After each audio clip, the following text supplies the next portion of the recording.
Yep, New York. We have arrived.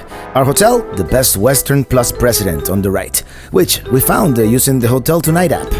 Very helpful. We got a great deal around $100, just a block away from Times Square. We park right across the street for around $45 a night. As soon as we get settled, we get out and walk towards Times Square. Let's get the touristy thing out of the way.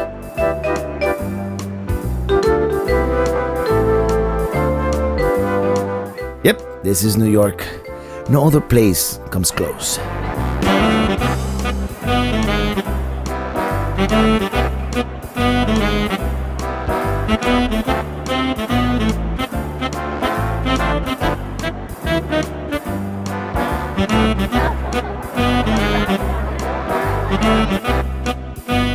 Yep, that's us.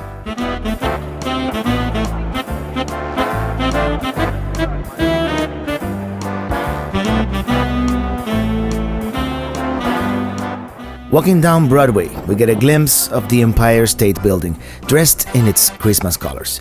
The line to go up is hours long, so we keep on walking, this time towards Fifth Avenue. This is the famous New York Public Library.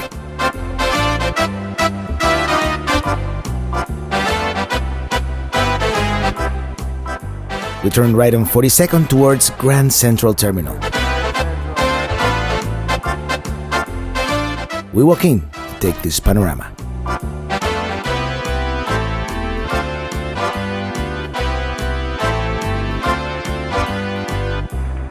The Chrysler Building and the MetLife, formerly Pan Am, and Get a Life in certain video game.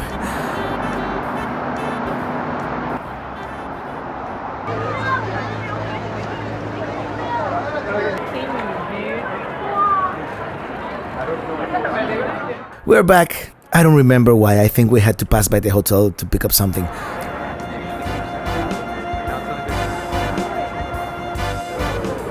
We walk towards the Rockefeller Center on 6th Avenue, among the crowds of people.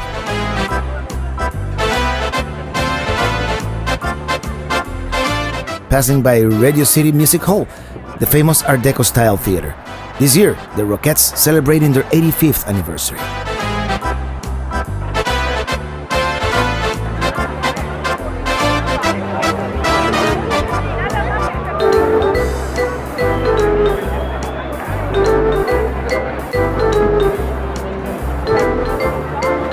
We try to get a glimpse of the Rockefeller Center skating rink, but the crowds are just too large. Let's get into the glass elevator, maybe we are luckier. And we are.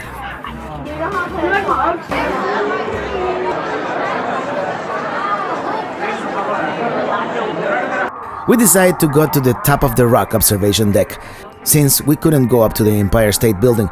Some say this view is actually better because from here you can actually see the Empire State. The elevator has a glass ceiling in which they project footage by NBC through the decades.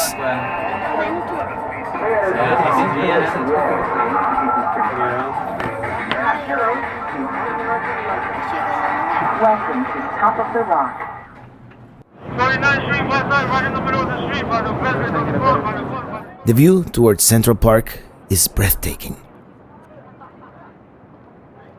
But it's even better looking towards the south. The Chrysler, the MetLife, the Empire State with the new World Trade Center under construction in the distance behind it. Times Square to the right.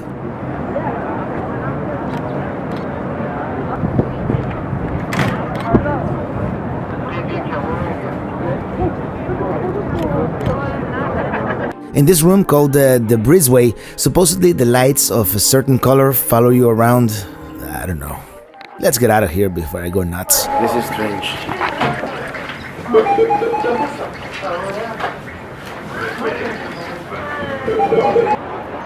Back at the ground level, the crowds are still enjoying the magic of Christmas. We were all the way up there.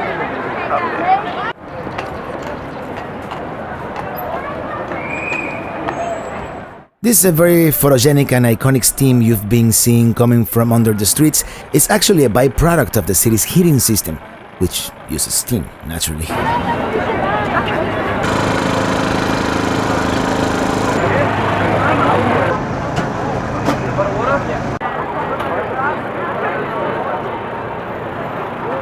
And this statue of the Greek titan Atlas dates back to 1937.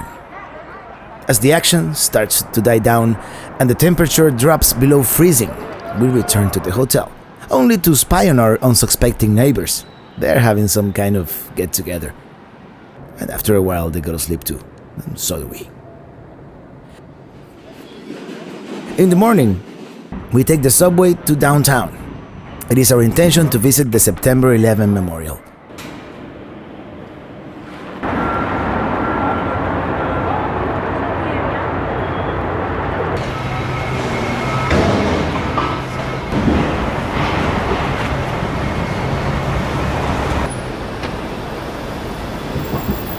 The memorial is right next to the new construction site, and they have a TSA-style security checkpoint with X-rays, body scanners, magnetometers, the works.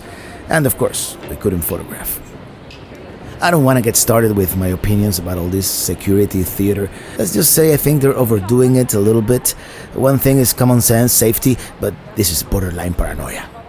Anyways, on a more serious note, the somber memorial honors the victims of the September 11 attacks. Each fountain built at the exact spot where the Twin Towers were located.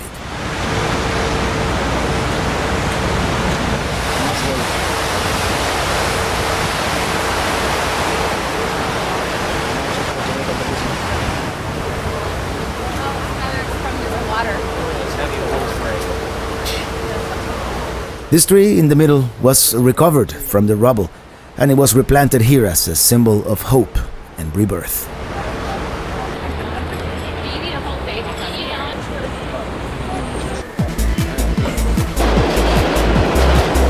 Time to get back to our hotel, as checkout time is upon us. We have lunch at this excellent Vietnamese restaurant right next to the hotel called Saigon 48, and off we go. We are going to do something very few tourists do in New York. We are going to drive around the city.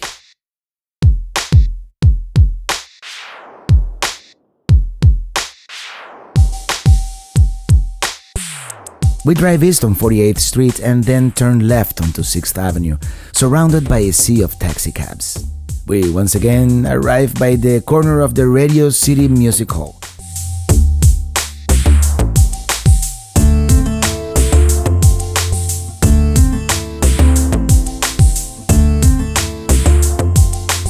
We continue speeding north towards Central Park. We turned left on West 59th Street, Central Park South, towards the Columbus Circle. The tall towers at the end are the Time Warner Center. They are home, of course, to Time Warner Incorporated, as well as the Mandarin Oriental Hotel, CNN Studios, a shopping mall, and a theater. At the Columbus Circle, we turn right onto Central Park West and the Upper West Side. On the corner of 64th Street, we see the Harper Lee Hall, formerly Madonna's home.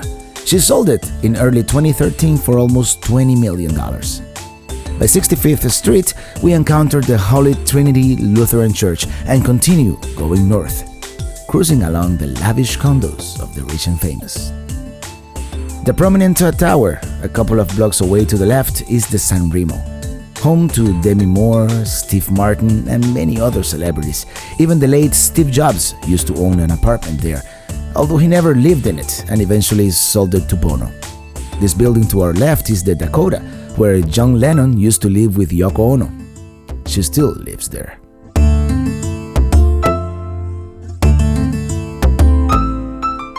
The New York Historical Society, the American Museum of Natural History, and this massive building in front of us is the Beresford, home to Diana Ross and Jerry Seinfeld. I don't know about you, but I've seen enough celebrities for one day. Suffice to say that in order to live in any of these buildings to the left, you need to have some serious dough. Seriously. And as Central Park ends at Frederick Douglass Circle, so does the luxury. And it's time for me to fill up. I mistakenly pulled up to the full service pump. We don't have those where I live. It was a costly mistake. We continue on to Harlem, a major African-American residential, cultural, and business center. During the 1920s and 30s, there was a great artistic movement in theater, literature, and music called the Harlem Renaissance. And ever since, it has been up and down with periods of crime and great violence and calmer periods like the present. It is still mostly a poor neighborhood with all the problems that come with that. Contrary to popular belief, this was not the birthplace of the Harlem Shake. As we turn right on 135th Avenue, we are going into the Spanish Harlem.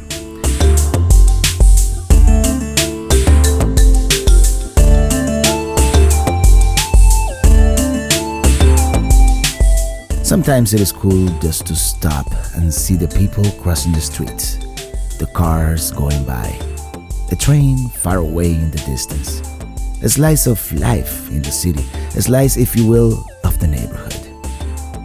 We go back south on 5th Avenue and continue zigzagging east on 134th Street, south on Park Avenue, which in this area goes right next to the railroad tracks. We turn west on 106.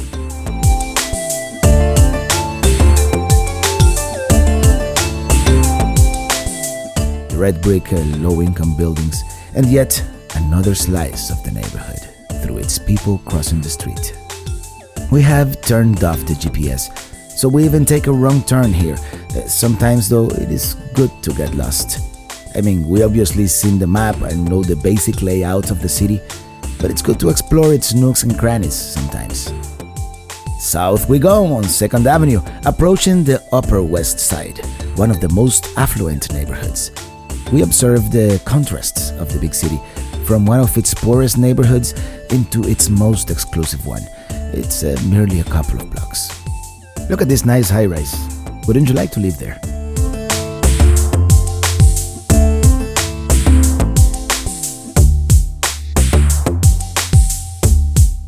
South we go on Lexington Avenue and turn right onto 81st Street, but oops, it is blocked, so we must maneuver backwards. Not the safest thing.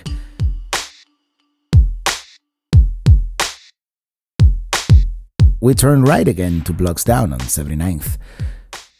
We drive west, crossing famous Madison Avenue.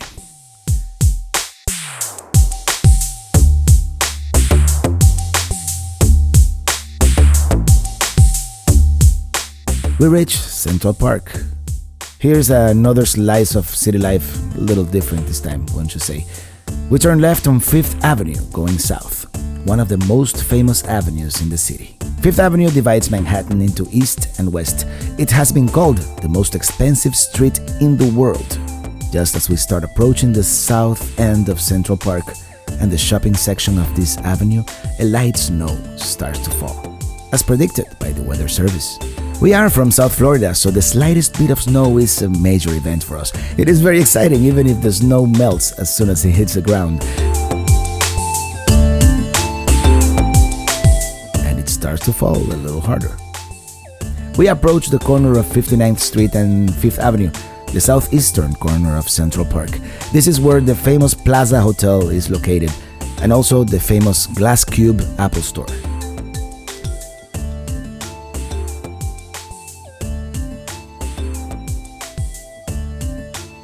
We enter the famous shopping district with Louis Vuitton and Tiffany's leading the way. Yes, it is Tiffany's from the Audrey Hepburn movie. I think that every major luxury retailer has a boutique within these 10 city blocks. By the way, Frito-Lay did not pay us any money for the product placement. I don't even like their products. We particularly admire the holiday decorations at the Fendi store in front of the St. Thomas Church.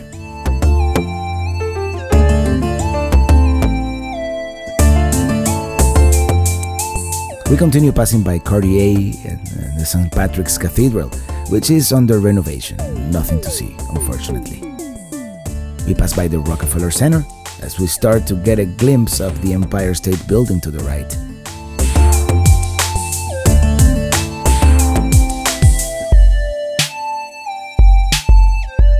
And we continue going south along 5th Avenue in Midtown. To our right, the New York Public Library.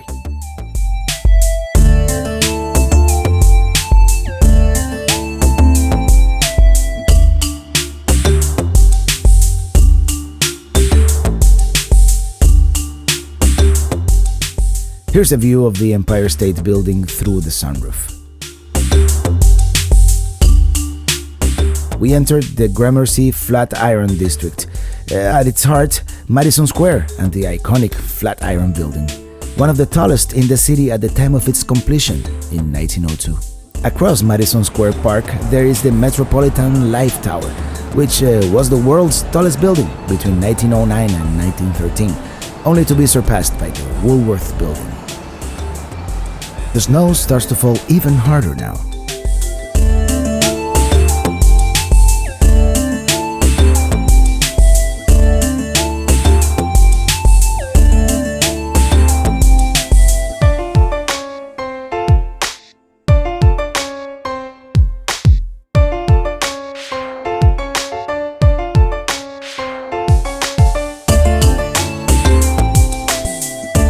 Fifth Avenue ends at Washington Square Park in the Greenwich Village. Now let's get lost under the snow, shall we? It is what we came here for, after all.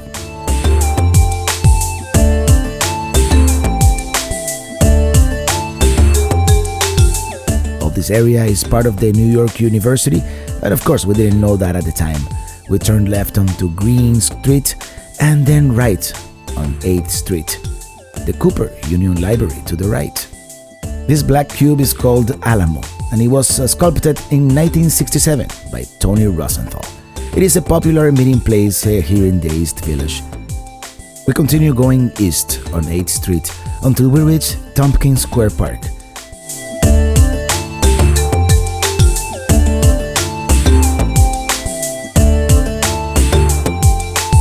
This area is called Alphabet City, because the avenue names are letters.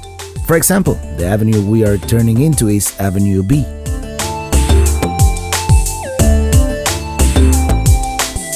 We go further south on Avenue C, Louisa Avenue, until we reach Houston. Houston. It's spelled like the city of Houston in Texas, but pronounced Houston. Houston Street is the boundary between several neighborhoods, most notably NoHo, which stands for North of Houston, and Soho, south of Houston. Oof, it's really coming down now.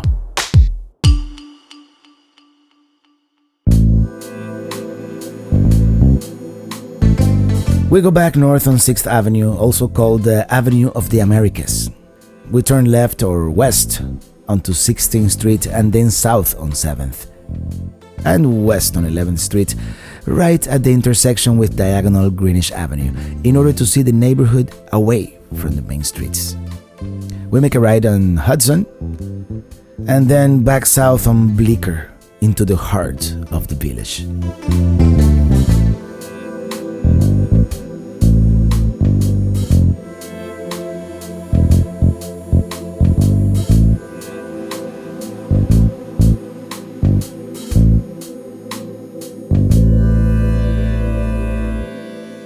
And they have a sign to prove it. We eventually go south on Broadway towards Chinatown. We get a glimpse in the distance of the Woolworth Building, as I mentioned before, the tallest building in the world for several years. Eventually we turn left or east onto Canal Street, the main drag of Chinatown. But before immersing ourselves in Chinatown, let's turn left right here onto Mulberry Street to see a little bit of Little Italy. Little Italy is basically just a couple blocks and perhaps a little too touristy. Even the fire hydrants are painted in the colors of the Italian flag. It's very picturesque.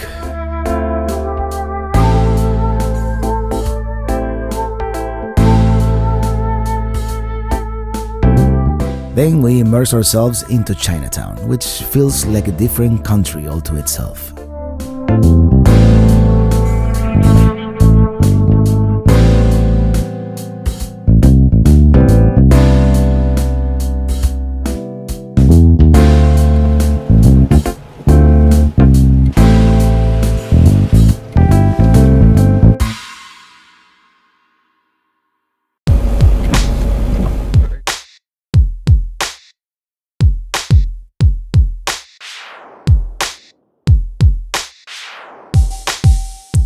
We decided to continue towards downtown, under the pouring snow. The snow, however, doesn't deter the tourists from taking a picture with the famous Wall Street bull sculpture. The bull is a symbol of financial prosperity, and sometimes just optimism, wishful thinking. Ever heard of a bull market? We are actually a couple of blocks away from actual Wall Street and the stock exchange, but it's getting late, and I've been driving for hours. We are tired and hungry.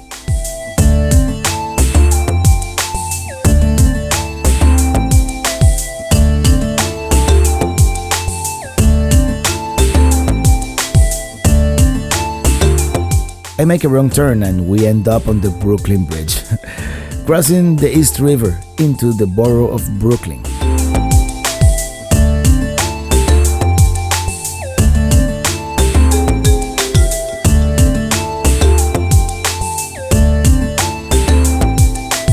At this point, we are not really in the mood for sightseeing, so we just turn around, take the bridge back to Manhattan.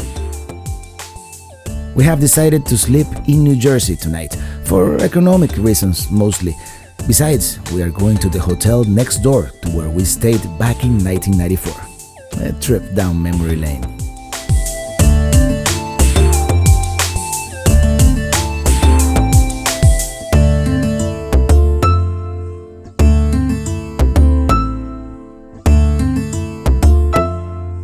After getting stuck in rush hour traffic, we are able to take the Holland Tunnel to the New Jersey shore.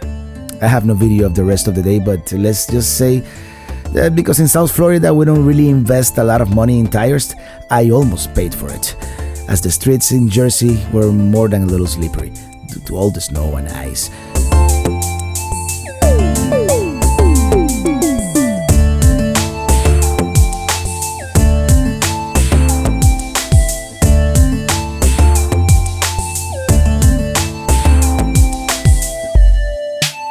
We finally made it, skidding all the way to the parking lot. Good night. Good morning. We spent the night at the Holiday Inn Express in North Bergen, New Jersey. Right next door, there is the Days Inn where we stayed back in 1994. We haven't changed that much, have we? Many of my fellow Cuban Americans who now live in Miami called this area home when they first arrived at the United States.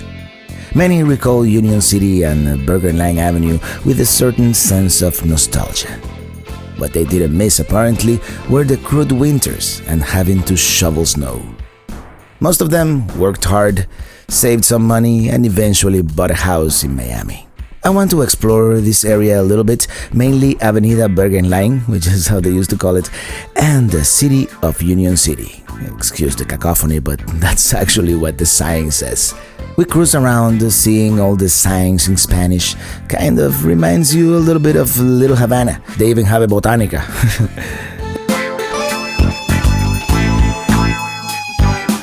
El Pollo Supremo. We used to have those in Miami back in the day. Pollo Tropical put him out of business though. Another fine example of marketing triumphing over quality. Before crossing state lines, we drive up to John F. Kennedy Boulevard East to admire this view of the Hudson River and the island of Manhattan on the other shore. Downtown and the new World Trade Center under construction, the Empire State Building and Midtown. The Time Warner Towers, the Upper West Side, and eventually Harlem in the distance.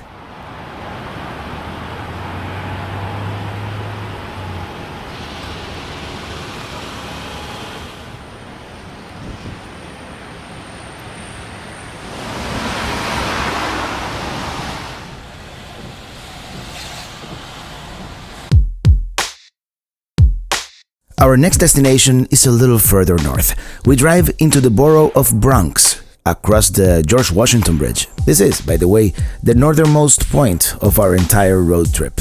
We take I-87 south, passing under the Aqueduct Bridge, the oldest surviving bridge in the city. One of the first points of interest we want to pass by is Yankee Stadium. This modern ballpark you see here was finished in 2009, and it replaced the original historic 1923 Yankee Stadium. This is the Bronx, ladies and gentlemen, the birthplace of hip-hop music. Driving under the train tracks, I make a wrong turn. Oops. Oh shit, there's one way. Oh.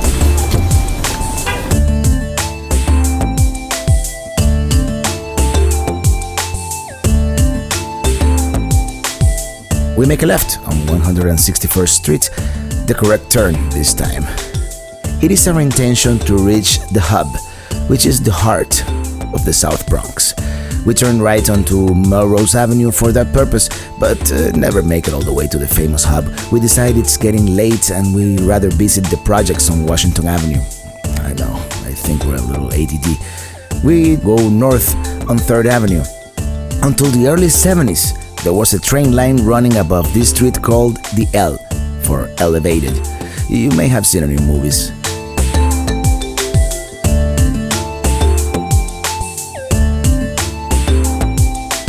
We make a left on 168th Street and then a right onto Park Avenue.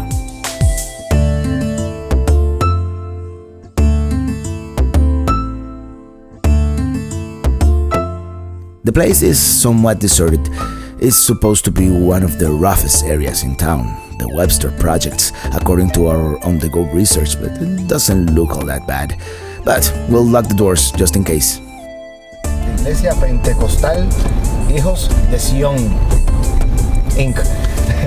It seems to be at least partially a Latin neighborhood based on the Spanish sign on the Pentecostal church. We continue driving along Washington Avenue in the South Bronx, in this shady-looking neighborhood, which happens to be the poorest congressional district in the United States. They have been trying to revitalize the neighborhood after the economic collapse of the 1970s and the 80s, but as you can see, they still have a long way to go. Well, maybe we should get out of here.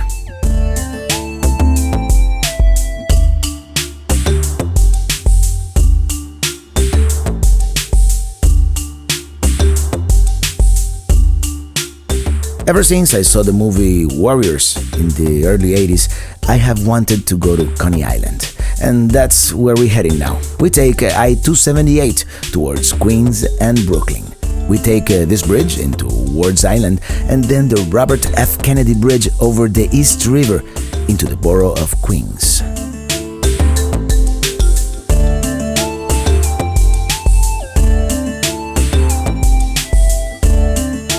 We continue south with the Manhattan skyline to the right. Crossing the Kosciuszko, we are now in Brooklyn.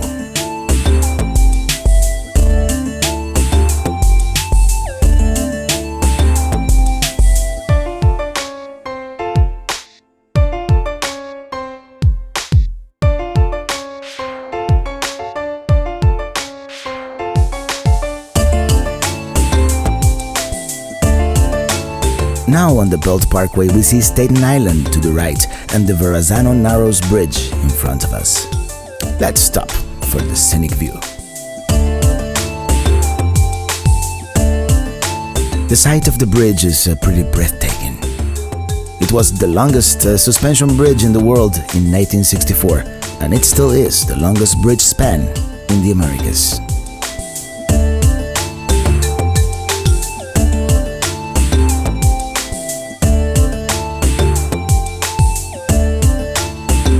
We finally arrived to our coveted Coney Island, and I must say it's a little bit of a disappointment. Of course, we are arriving only 2 months after Superstorm Sandy. Part of the park is still being used for the recovery effort.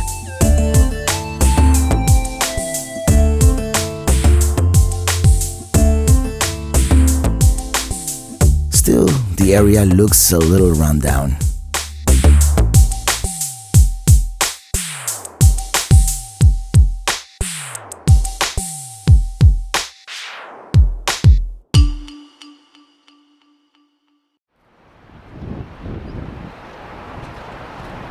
This is Coney Island.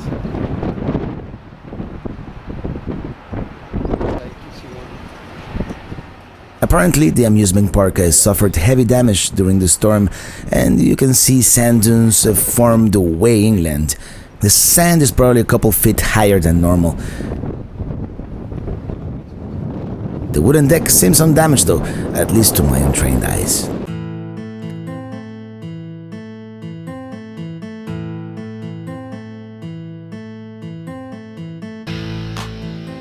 That's it, we're going back to Brooklyn, hoping to eat a slice of pizza at Grimaldi's. We are speeding west on the Belt Parkway. In the distance, once again, we see the VERRAZANO-NARROWS bridge.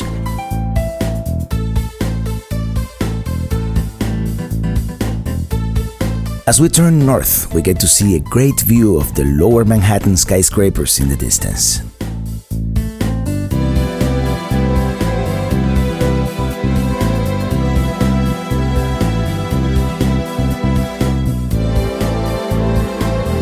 As we get closer, we get a glimpse of the Statue of Liberty.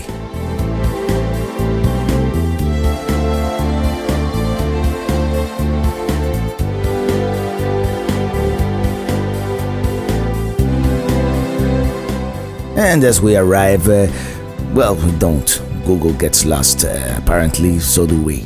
We try to find the parking to no avail, and we finally see Grimaldi's further down the street next to the white building, but the line is not surprisingly long, and there's no parking, so we keep going. We settle for this place called My Little Pizzeria. The pizza is very good, actually, at this neighborhood joint, full of locals. Who needs Grimaldi's? That place is too touristy anyways, hence the long line.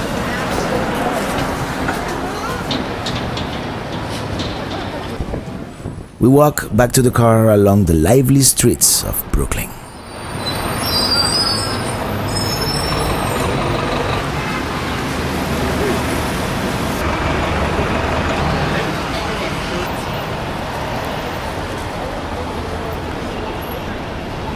It's rather cold.